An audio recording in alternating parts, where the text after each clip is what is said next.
घने जंगल में एक शक्तिशाली शेर और समझदार भालू रहते थे। शेर अपनी ताकत पर बहुत घमंड करता था और अपनी मर्जी से जंगल के छोटे जानवरों को परेशान करता था। भालू शांत स्वभाव का था, लेकिन उसे शेर की यह आदत बिल्कुल पसंद नहीं थी।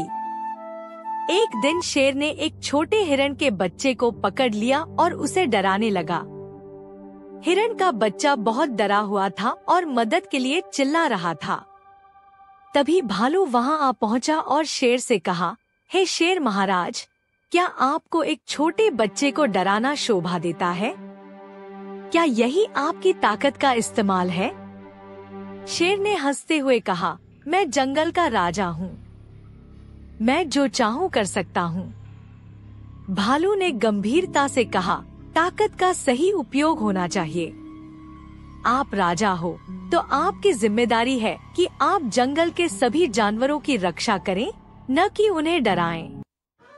शेर ने भालू की बात को अनसुना कर दिया और हिरण के बच्चे को और ज्यादा डराने लगा। भालू ने शेर को सबक सिखाने का निश्चय किया। अगले दिन भालू ने एक योजना बनाई। उसने जंगल के कुछ जानवरों के साथ मिलकर एक जाल तैयार किया और उसमें थोड़ा सा मांस रख दिया। शेर को मांस की गंध मिली और वह जाल की ओर आकर्षित हो गया। जैसे ही शेर ने मांस उठाने की कोशिश की, वह जाल में फंस गया। शेर ने जोर जोर से दहाड़ना शुरू किया और मदद के लिए पुकारने लगा। उसकी दहाड़ सुनकर भालू वहां पहुंचा और शेर से कहा, क्या हुआ शेर महाराज? आज आप खुद एक जाल में फंस गए हैं। शेर ने क्रोध से कहा, मुझे इस जाल से बाहर निकालो भालू।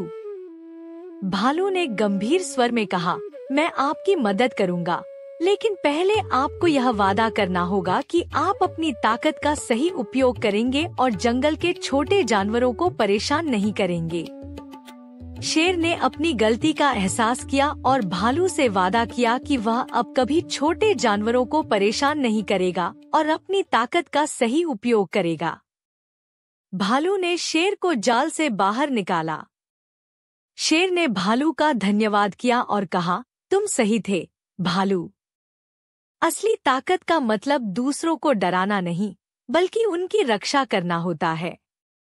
मैं अब अपनी जिम्मेदारी समझ चुका हूँ। उस दिन के बाद से शेर ने जंगल के सभी जानवरों का सम्मान किया और उनकी रक्षा की। जंगल में शांति और सामंजस्य स्थापित हो गया। सीख, मोरल ऑफ द स्टोरी।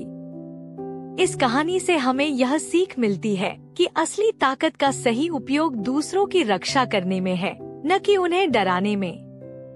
हर किसी को अपनी जिम्मेदारी समझनी चाहिए और दूसरों का सम्मान करना चाहिए।